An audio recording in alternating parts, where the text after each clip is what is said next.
Hello guys, જય માતાજી મિત્રો।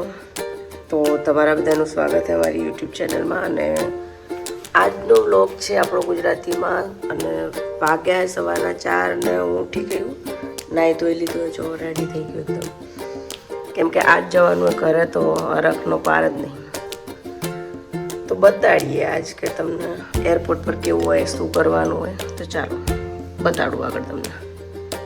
તો ગાઈઝ ફાઇનલી અમે લોકો નીકળી ગયા એરપોર્ટ જવા માટે। અંકલ મૂકવા આવ્યા છે, હું પાછળ બેઠી છું અને વિશ્વ આગળ છે। તો જો અમારું સ્ટ્રગલ કે અમે કઈ રીતે જઈએ। અમે લોકો મેટ્રો તો પહોંચી ગયા, પણ અમારી મેટ્રો જ મિસ થઈ ગઈ ને।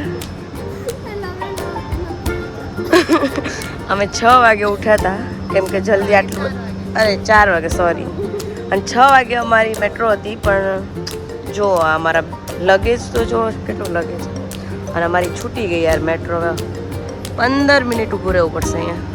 કાંઈ વાંધો નહીં યાર, ઊભા રહીએ, બતાડીએ તમને। તો હું ને મારી ફ્રેન્ડ લાવારીસની જેમ બેઠા હોય। એ લોકો એરપોર્ટ આવી ગયા, પણ ये ट्रैफिक જ એટલું है कि खतरनाक यार, बहुत જ ट्रैफिक है। कहीं सबको लगता है बस में ही भीड़ होती है, लेकिन अब तो फ्लाइट में भी भीड़ है ना।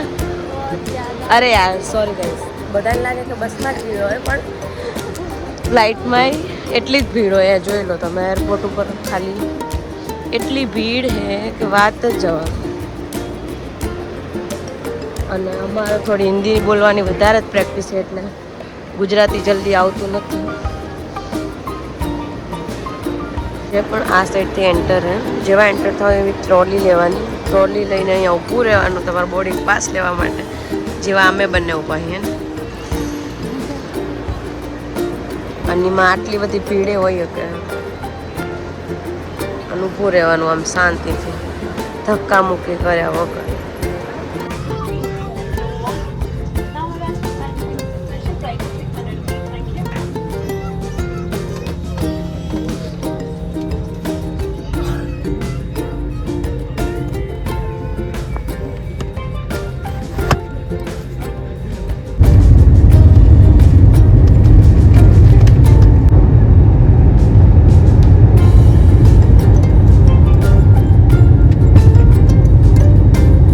અમે લોકો लैंड થઈ ગયા છે।